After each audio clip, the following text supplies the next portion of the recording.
اگر اچانک یہ سوال کسی سے کیا جائے کہ دنیا کا سب سے بڑا جاندار کون سا ہے، تو لوگوں کی اکثریت کا جواب ہاتھی یا ڈائنوسورس ہوگا۔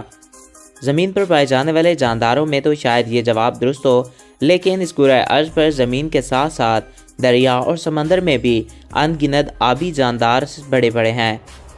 ایک سمندری مخلوق کی سینکڑوں اقسام پائی جاتی ہیں۔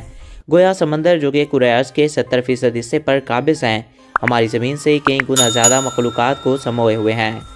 سمندری علوم کے ماہرین کے مطابق ابھی تک سمندر میں چھپی صرف 5% مخلوقات کے بارے میں ہی معلومات تک رسائی حاصل کی جا سکی ہے۔ تو پھر کہا جا سکتا ہے کہ اب تک کی تحقیق کے مطابق سمندری مخلوق میں نیلی ویل دنیا کا سب سے بڑا اور سب سے قدیم جاندار ہے۔ نیلی ویل بنیادی طور پر دوسری سمندری میمل کی طرح مچھلی نہیں ہے، بلکہ یہ ایک پستان جاندار ہے۔ اگرچہ اس کی بیرونی مماثلت مچھلی جیسی ہے، لیکن یہ مماثلت محض اتفاقیہ ہو سکتی ہے۔ ماہرین کے مطابق یہ مماثلت عارضی ارتقاء کا نتیجہ ہے، جو اس طرح کے ماحول اور حالات میں رہنے والے حیاتیاتی میں اگرچہ پہلے مختلف ہوتی ہیں، لیکن رفتہ رفتہ ان میں مماثلت اور مشابہت انہیں ایک دوسرے کے قریب لے آتی ہے۔ دوسرے جدید جانداروں میں ویل کی مشابہت مچھلی سے نہیں بلکہ ہپوز سے کی جاتی ہے۔ سائنسدان یہ بھی کہتے ہیں کہ 5 کروڑ سال پہلے ہپوز کے آباء و اجداد کرۂ ارض پر رہتے تھے۔ ان میں سے کچھ ہپوز نے سمندر کا رخ کیا اور یوں سمندری میمل نسل وجود میں آئی۔ ہپوز، جو دنیا کا تیسرا سب سے بڑا جاندار ہے، بنیادی طور پر زمین کا جاندار ہے۔ دیو ہیگل نیویلی مچھلی، جس کا وزن تقریباً 5300 من اور اس کی لمبائی 33 میٹر تک ہو سکتی ہے، یہ جاندار اب تک کی تحقیقات کے مطابق سب سے زیادہ وزن رکھنے والا جاندار سمجھا جاتا ہے۔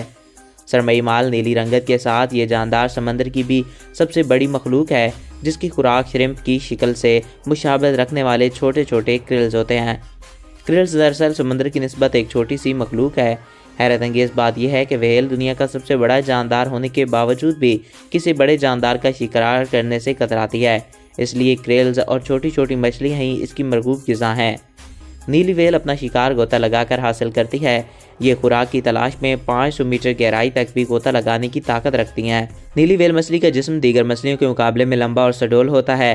اس کا سر دوسری مچھلی کی اقسام سے قدرے مختلف یعنی چپٹا سا ہوتا ہے۔